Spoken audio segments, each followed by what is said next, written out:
मित्रांनो, IPLच्या मैदानावर सध्या एकच चर्चा रंगलीये, ती म्हणजे हार्दिक पांड्याचं काय होणार. ज्या अपेक्षेने मुंबई इंडियन्सने हार्दिकला गुजरातकडून खेचून आणलं आणि रोहित शर्माला हटवून त्याच्या हाती कमान दिली, ती चाल आता मुंबईवरच उलटली आहे का?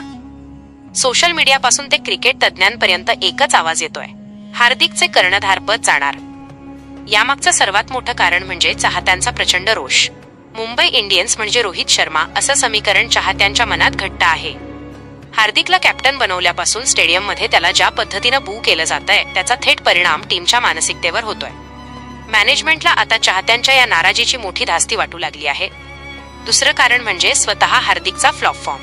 एक कर्णधार म्हणून तो मैदानावर छाप पाडण्यात अपयशी ठरतोय. ना बॅटिंग चालतीये, ना बॉलिंगमध्ये ती धार दिसतीये.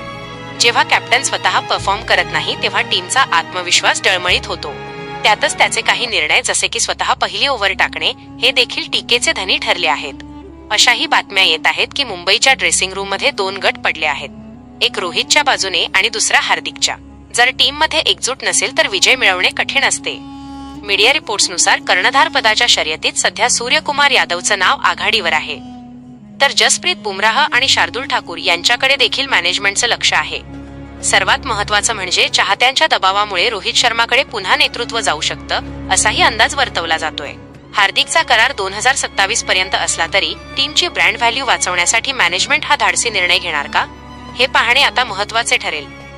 मित्रांनो, तुम्हाला काय वाटतं? मुंबईने आपला कर्णधार बदलायला हवा का? तुमच्या प्रतिक्रिया आम्हाला कमेंट करून नक्की सांगा आणि क्रिकेटच्या अशाच ताज्या बातम्यांसाठी आपले क्रिकेट विश्व चॅनल पाहत रहा.